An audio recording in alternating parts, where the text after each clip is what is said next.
Vamos a leer el texto de Mateo capítulo 12, verso 22 al 30. Mateo 12, Mateo 12, verso 22 al 30, de la enseñanza que venimos haciendo del libro de Mateo. Vamos a, el pasaje lo vamos a leer hasta el 30, pero es una serie de 2 sermones que van del capítulo 12, verso 22 hasta el 37, pero hoy vamos a leer hasta el verso 30. La serie se llama El Rey, su Espíritu y la Verdad del Corazón. Así se llama la serie. El Rey, su Espíritu y la Verdad del Corazón. Y el sermón de hoy se llama El reino que expulsa las tinieblas.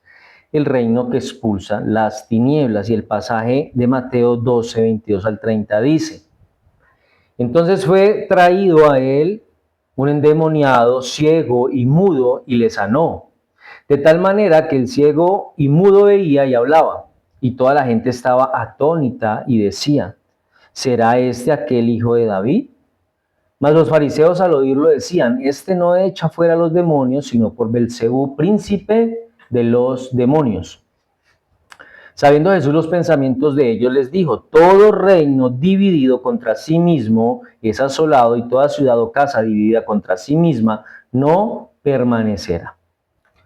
Y si Satanás echa fuera a Satanás, contra sí mismo está dividido. ¿Cómo pues permanecerá su reino? Y si yo echo fuera a los demonios por Belcebú, ¿por quién los echan vuestros hijos? Por tanto, ellos serán vuestros jueces. Pero si yo por el Espíritu de Dios echo fuera a los demonios, ciertamente ha llegado a vosotros el reino de Dios. Porque, ¿cómo puede alguno entrar en la casa del hombre fuerte y saquear sus bienes si primero no le ata? Y entonces podrá saquear su casa. El que no es conmigo, contra mí es. Y el que conmigo no recoge, desparrama. Siempre hemos escuchado que hay una lucha, una guerra entre el bien y el mal, ¿cierto? Siempre he escuchado eso. Hay una guerra entre el bien y el mal. Y la historia humana, toda la historia humana, se ha visto o ha existido una batalla invisible detrás de todos los acontecimientos visibles que nosotros presenciamos. Por eso en los evangelios vemos cuando Jesús va por los caminos, por las aldeas, por los pueblitos de Galilea, él iba enseñando, predicando, sanando, pero realmente ese no era todo lo que él estaba haciendo. Lo que Jesús hacía cuando caminaba por las aldeas de Galilea era invadir un territorio ocupado por el enemigo. Eso es lo que hacía Jesús. Cada milagro que Jesús hacía era una declaración de guerra en contra del reino de Satanás. Lo impactante o lo que realmente debería sorprendernos en sí mismo no es el milagro, sino que lo verdaderamente impactante es la reacción de la élite religiosa de la época de Jesús. En el texto que acabamos de leer hay un milagro de un hombre que es ciego, que es mudo y que está endemoniado. Ese es un paquete perfecto.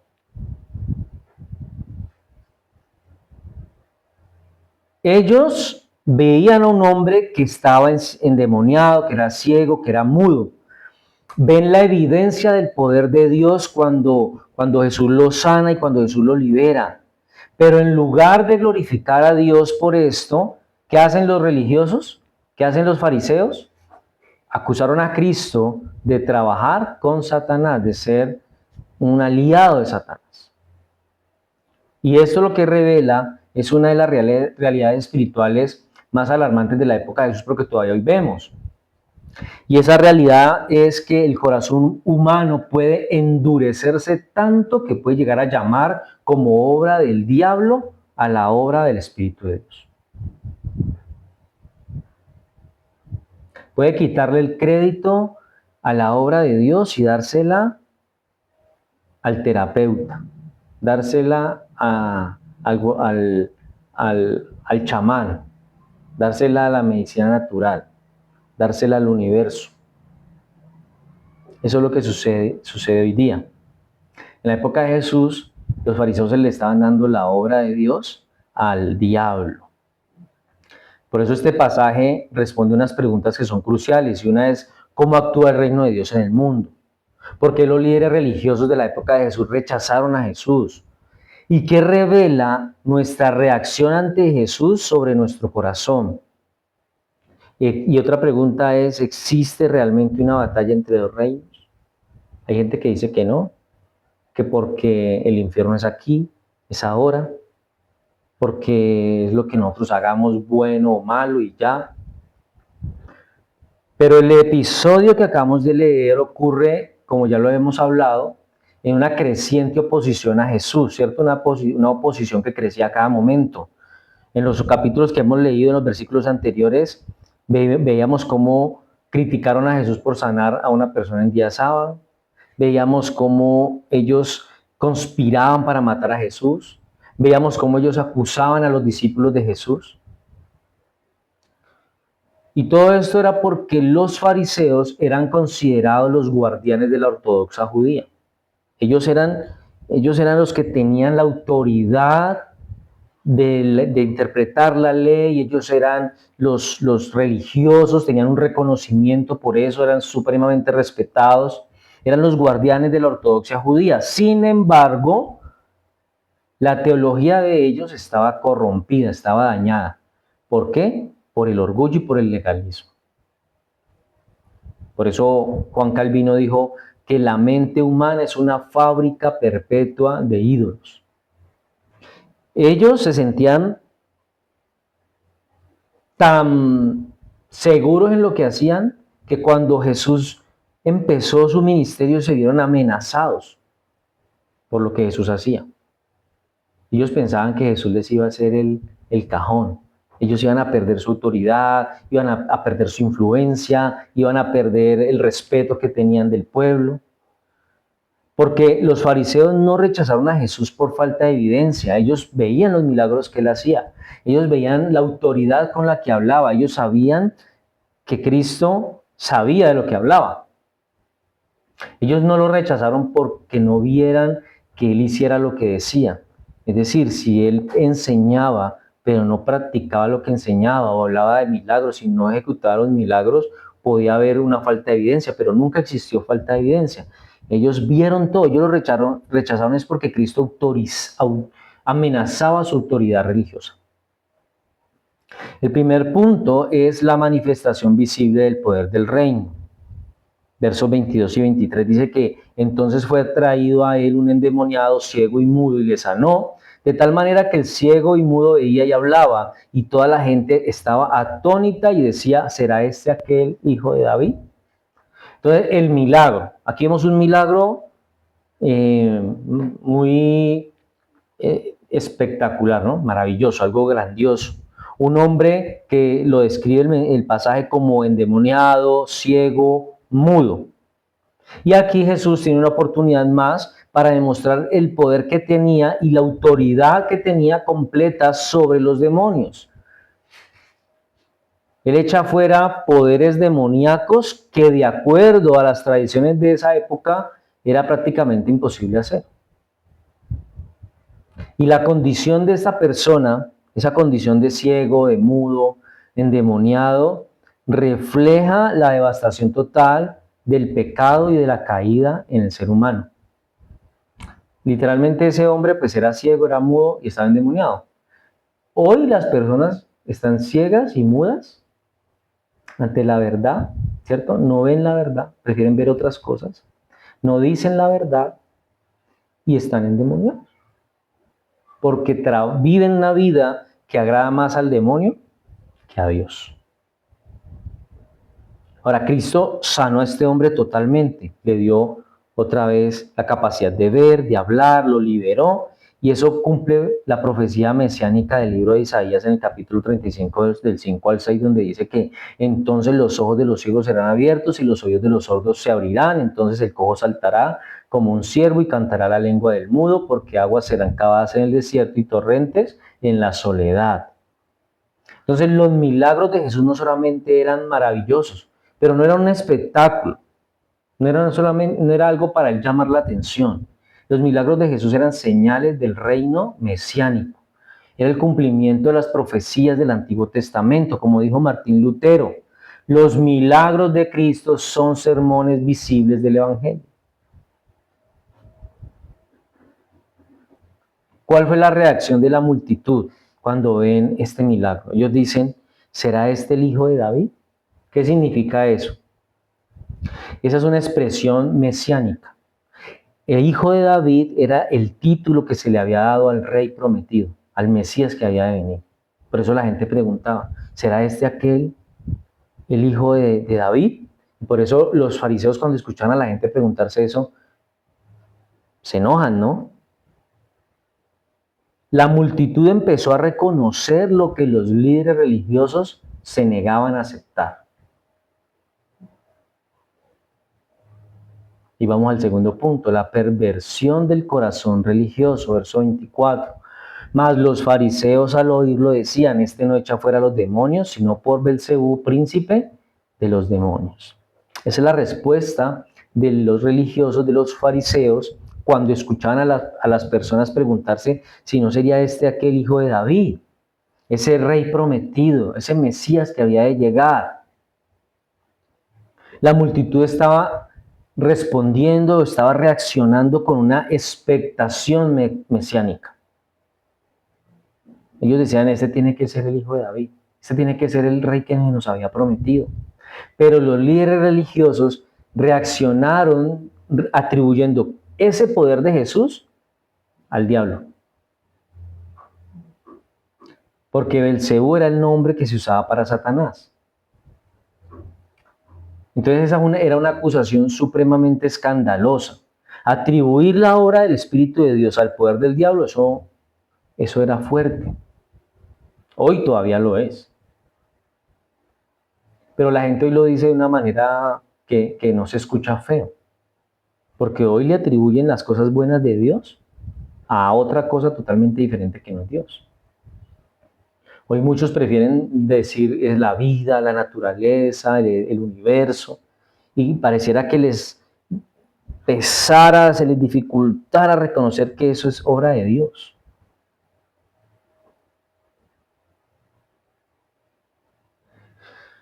Aquí vemos una verdad espiritual profunda, que la religión sin regeneración puede volverse enemiga de Dios. Por eso, todas estas personas que a veces uno escucha, con las que uno a veces conversa, con las que a veces uno se relaciona, y uno los escucha diciendo que creen en Dios, pero a la hora de darle el crédito a Dios se lo dan al universo, esas personas están teniendo una religión sin regeneración y sin saberlo están siendo enemigos de Dios. Cuando usted habla con gente que dice que cree en Dios pero al mismo tiempo cree en la ley de la atracción, que cree en la energía, que cree que lo que yo declaro eso se va a hacer, que lo que yo manifiesto eso va a pasar en mi vida porque yo lo estoy declarando, está siendo enemigo de Dios. Y esa persona lo está repitiendo cosas como un loro mojado porque es lo que ha escuchado, pero nunca esa persona se ha preocupado por investigar, por ir a la palabra de Dios, que es la fuente de verdad que nosotros utilizamos para poder determinar si una afirmación es correcta o no. Ellos prefieren repetir y repetir. ¿Por qué? Porque se escucha bonito. Porque es más agradable para una persona decir que si lo declara se va a dar, a decir si es la voluntad de Dios se va a dar. Porque tal vez no es la voluntad de Dios. Y la persona que quiere que pase, pues lo que desea, lo que anhela. Por eso son un corazón no regenerado. En un corazón no regenerado no puede haber amistad con Dios. Los fariseos tenían conocimiento bíblico, sí, ellos se sabían la Torá, al derecho al revés, la memorizaban, eran conocedores exactos de la Torá. ¿Tenían autoridad religiosa? La tenían. Eran los que enseñaban en la sinagoga. ¿Y tenían influencia espiritual? Sí la tenían. La gente pensaba en ellos y los veía como los maestros del pueblo. Pero aunque tenían conocimiento de la ley, autoridad religiosa y tenían influencia espiritual, no tenían lo más importante que debe tener una persona, y es un corazón regenerado, corazón transformado. Calvino dijo, nada es más peligroso que la religión cuando el corazón permanece impío. Hoy podemos ver muchas religiones, muchas doctrinas que son muy religiosas, pero viene un corazón impío. ¿Por qué? Porque la vida que viven es una vida totalmente diferente a lo que la Biblia pide, a lo que la Biblia enseña. Por eso Jesús refuta lo que ellos dicen. El tercer punto es la refutación lógica de Cristo, versos 25 y 27. Sabiendo Jesús los pensamientos de ellos, les dijo, todo reino dividido contra sí mismo es asolado y toda ciudad o casa dividida contra sí misma no permanecerá. Y si Satanás echa fuera a Satanás contra sí mismo está dividido. ¿Cómo pues permanecerá su reino? Y si yo echo fuera a los demonios por Belcebú, ¿por quién los echan vuestros hijos? Por tanto, ellos serán vuestros jueces. Y aquí podemos ver el poder omnisciente de Jesús, que ya lo hemos visto en otros pasajes de Mateo desde hace cuántos meses que venimos estudiando el libro, porque él podía saber los pensamientos de ellos, porque él era Dios. Por eso es que él responde con un argumento que atropella ese pensamiento de ellos. Y él les dice, un reino dividido no puede permanecer. Es una lógica. No hay que ir a estudiar 5 semestres en la San Marín, ¿no? Para entender que si usted en su casa vive con sus hijos, su pareja, y todos mantienen peleados, esa casa, ¿a dónde va a ir a llegar a parar la casa? Todo el mundo va a coger por su lado y la familia se desintegra. Jesús, de una forma lógica, les hizo ver a ellos que no tiene sentido que Satanás quiera echar fuera a Satanás. Los fariseos necesitaban explicar cómo Satanás se beneficiaría por la obra que Jesús acaba de hacer. Ellos tenían que explicar eso. ¿Cómo lo podían explicar? ¿Cómo podían explicar que Satanás echara fuera a Satanás? ¿En qué se beneficiaba Satanás? Si Satanás expulsara a sus demonios, entonces su reino estaría dividido. El poder de Satanás colapsaría. Por eso Cristo les está demostrando a ellos que esa acusación era absurda. Y él les coloca un contraste con los exorcistas judíos. Por eso él dice, y él menciona en el pasaje, ¿por quién los echan vuestros hijos? Cuando él dice eso, él se está refiriendo a que algunos judíos practicaban liberaciones, exorcismos, trataban de echar fuera algunos demonios. Lo hacían de una manera convencional, por medio de hierbas, por medio de fórmulas mágico-místico maravillosas que daban unos resultados seguramente nulos, ¿cierto? Insignificantes, aunque esa práctica sí fue sancionada por la costumbre y para ellos era inofensiva. Pero el hecho de que se echaran fuera demonios, que es lo que estaba haciendo Jesús en ese momento, como todas las otras demás cosas que Jesús hacía, Jesús siempre fue original, Jesús siempre lo hizo diferente y su método siempre fue eficaz. ¿Sabe cuál fue el error, por decirlo así? No, el error no. ¿Cuál fue la ofensa de Jesús hacia los religiosos? Fue manifestarle su poder a todos. Esa fue la ofensa, demostrar que su poder era real, que era eficaz, que él tenía autoridad sobre la enfermedad, sobre la muerte, sobre los demonios. Por eso Cristo les está exponiendo la inconsistencia de estos fariseos cuando él le pregunta por quién los echan vuestros hijos. Si los exorcismos que ellos practicaban eran aceptables, ¿por qué los de Jesús no? ¿Por qué los de Jesús eran actos demoníacos? la razón que ellos tenían realmente era porque odiaban a Jesús. Ellos lo odiaban. Charles Spurgeon dijo, la envidia hace que las personas condenen en uno lo que aprueban en otro. A ellos les parecía bien lo que hacían los judíos, pero le parecía mal lo que hacía Jesús. Porque por los judíos que hacían eso, ellos no se sentían amenazados. No sentían amenazada su autoridad, su influencia y su conocimiento, pero de Jesús sí se sentían amenazados. Entonces le tenían odio, rabia, envidia.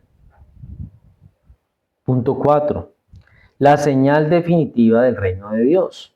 Y aquí nosotros encontramos una de las declaraciones más importantes del pasaje que estábamos leyendo. En el verso 28 dice, pero si yo, por el Espíritu de Dios, echo fuera los demonios, ciertamente ha llegado a vosotros el reino de Dios. El Señor Jesús tenía el poder para hacer lo que Él tuviera que hacer. Sin embargo, Él aquí honra al Espíritu Santo de Dios.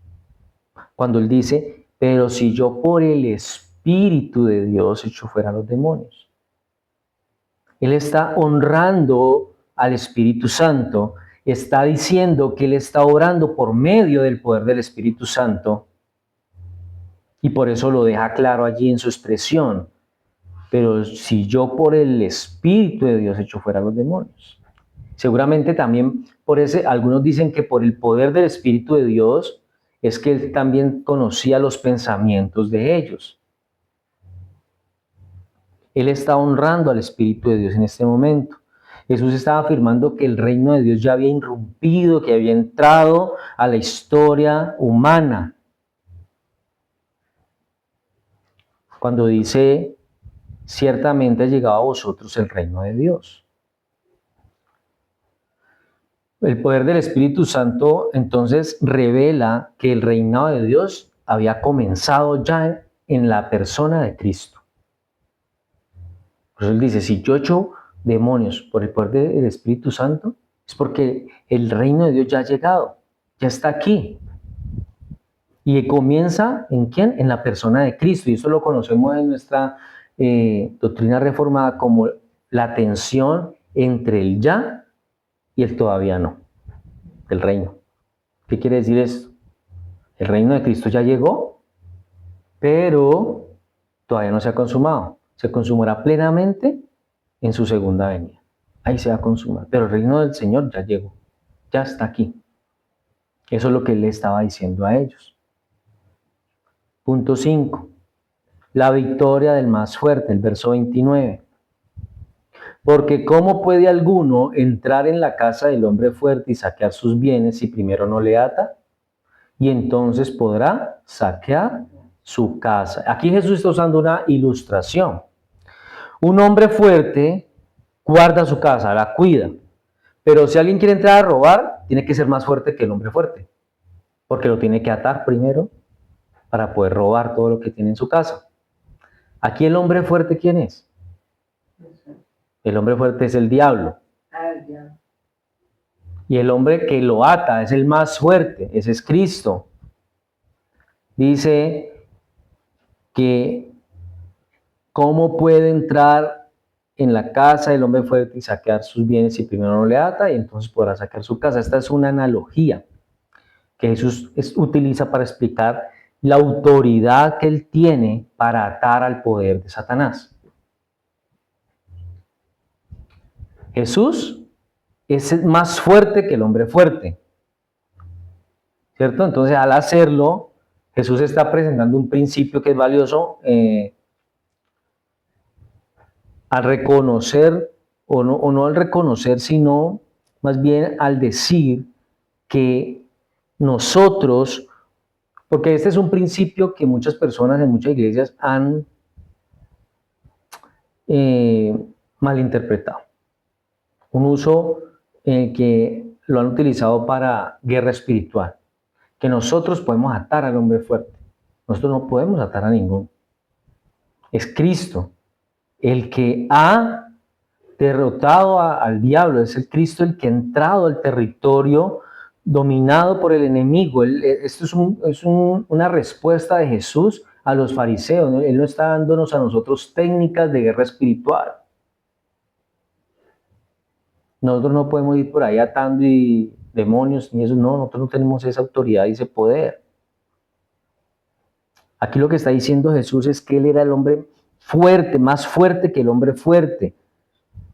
Él está diciendo, yo no estoy bajo el poder de Satanás. Estoy demostrando que soy más fuerte que Él al echarlo fuera de los que Él ha poseído. El hecho de que ha podido invadir el territorio de Satanás con éxito es prueba de que está atado y no tiene poder para resistir a Jesús. El territorio son esas personas que el diablo está dominando y que Jesús ha entrado a liberar. La obra de Jesús nunca va a cooperar con Satanás. Al contrario, la derrota, como dice en Colosenses 2:15, ¿cierto? Donde en la cruz Cristo cumple lo que afirma. Dice, y despojando a los principados y a las potestades, los exhibió públicamente, triunfando sobre ellos en la cruz. Entonces, siempre han utilizado este pasaje, doctrinas carismáticas, para decir que nosotros podemos ir por ahí usando el nombre del Señor con una autoridad para atar al hombre fuerte. Nosotros no podemos atar al diablo. No podemos. De hecho, el diablo ya está atado. En este momento el diablo no está actuando con el poder que él puede actuar. Pero es Cristo el que lo hace, no nosotros. Nosotros no podemos hacer eso.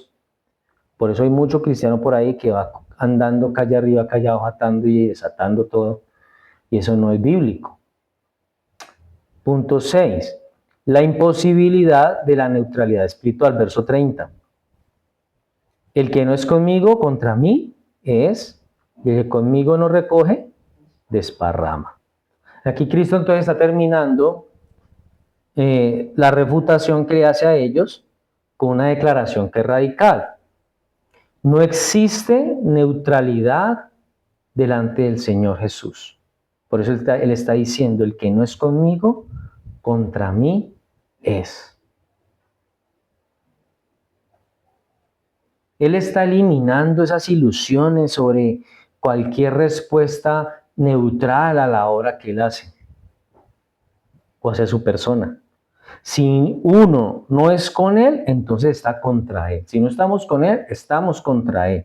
Si una persona no trabaja con Jesús, ya sea porque se opone activamente a la doctrina, a la enseñanza, a la palabra, a la deidad, o porque simplemente es un indiferente, pasivo allí, como esos cristianos livianos que andan por ahí, que dicen que por un lado son cristianos, pero por otro lado están viviendo una vida común y corriente, donde para ellos todo lo que se enseña en la iglesia es solamente fanatismo. Están viviendo una vida en contra de Jesús. Por eso dice, el que conmigo no recoge, desparrama. El mundo moderno, la sociedad en la que estamos hoy, ama la idea de la espiritualidad neutral. Son personas que son buenas y chéveres, pero tienen un pie en la iglesia y el otro en el mundo. Con un pie parece que son creyentes en el Señor y con la otra están demostrando que no les importa. Personas que creen todavía, aunque van a una iglesia de vez en cuando, todavía creen en la energía, en la ley de la atracción, en los santos. Todavía hay cristianos por ahí que utilizan piedritas, cuarzos, que leen el horóscopo. Son neutrales. Personas que todavía están de acuerdo con filosofías, pensamientos modernos que son contrarios a la escritura. Que ellos todavía dicen que hay que respetar. No, hay que respetar la persona, pero no las prácticas. No podemos estar de acuerdo con ciertas prácticas. Hay cristianos que todavía andan por ahí diciendo cosas como que todas las religiones son buenas. Eso es espiritualidad neutral. Jesús destruye ese concepto aquí. Hay dos fuerzas en el mundo que están trabajando y es recoger y desparramar. El que haga una contradice la otra. O usted está recogiendo o está desparramando. Solamente hay dos reinos, el del Señor y el del diablo. Por eso Él está destruyendo esto aquí. Un creyente verdadero no puede estar creyendo en ese tipo de cosas. O cree en el Señor y lo que la palabra enseña, o está totalmente en contra de lo que el Señor enseña. Por ejemplo, hay un error que dice que todos los caminos llevan a Dios. Yo eso lo puedo entender de un católico, pero yo no lo puedo entender de un cristiano. Un evangélico no puede decir eso. Cristo afirma una exclusividad absoluta. Él dice, yo soy el camino, no dice, soy uno de los caminos. No dice, yo soy una opción. Dice, yo soy el camino. Él es el único que ha dicho eso. No lo dijo Buda, no lo dijo Mahoma, no lo dijo Mahatma Gandhi, no lo ha dicho ninguno de esas personas antiguas. Lo dijo solamente Cristo. Él es el camino. Él está afirmando una exclusividad absoluta. Y todavía escuchamos personas que dicen, no todas las religiones hablan de Dios, por lo tanto todas son buenas. No, eso es falso. Otro error es que unos dicen que Jesús fue un maestro moral. El judaísmo, el islam, los testigos de Jehová. Muchos dicen que Jesús enseñó cosas buenas, hacer las cosas buenas con amor. No, aquí en este pasaje estamos viendo a Jesús como un conquistador que entra a apoderarse del reino de Satanás. Él entra a liberar. Él es como esos escuadrones de la policía, es lo que cuando entran allá a una casa ellos no entran timbrando. Ellos andan tumbando la puerta. Ellos no llegan pidiendo permiso. Así llega Jesús. Jesús llega tumbando las paredes, tumbando las puertas. Porque Él es un conquistador. Y otro error es que la religión salva. Las personas en la religión tradicional piensan que por estar en la religión tradicional ya van para el cielo. Los fariseos eran profundamente religiosos y aún así eran enemigos de Jesús.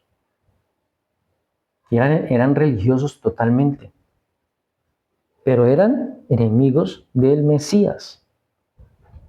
Esa primera parte de la serie la vamos a terminar con una conclusión. Este pasaje confronta tres realidades espirituales. La primera es que Jesús es el rey que invade el reino de las tinieblas. Imagínense Jesús pidiéndole permiso al diablo para entrar. Jesús pidiéndole permiso al diablo para sacarle un demonio a una persona. No, Él es el rey que invade el reino de las tinieblas. Otra verdad espiritual, otra realidad es que el corazón humano puede resistir incluso la evidencia divina. Muchas personas hoy pueden ver evidencia de lo que Dios ha hecho y siguen resistiéndose a esa evidencia. Por eso todos esos que creen en la evolución, en que todo apareció del Big Bang, en que nosotros venimos del simio,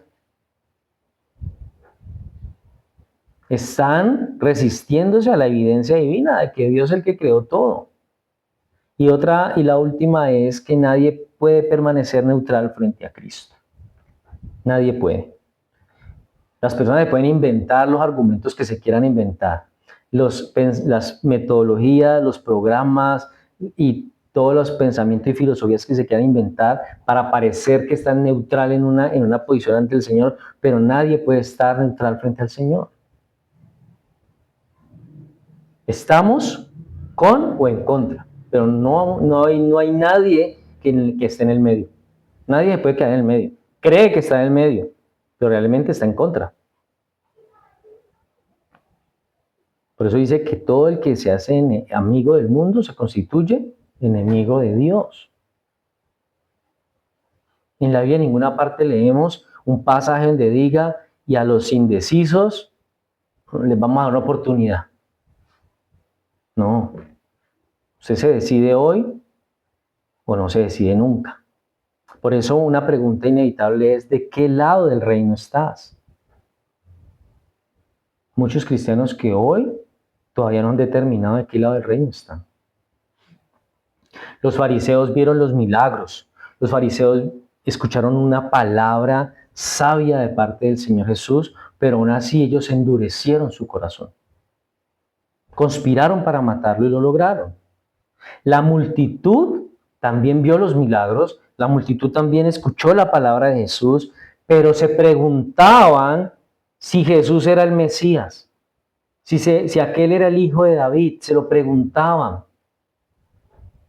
Cuando nosotros hemos creído en el Señor, creemos no solo por asombro, creemos porque nos hemos rendido ante el Rey. No podemos preguntarnos hoy: ¿será que Jesús sí es Jesús? ¿Será que yo sí estoy donde debo estar? ¿Será que esto de ser creyente, de ser cristiano, sí es lo mío? Nosotros no podemos preguntarnos eso. La fe verdadera no es asombro, es rendición. Martín Lutero dijo: Cristo no busca miradores, busca creyentes. Él no está buscando admiradores.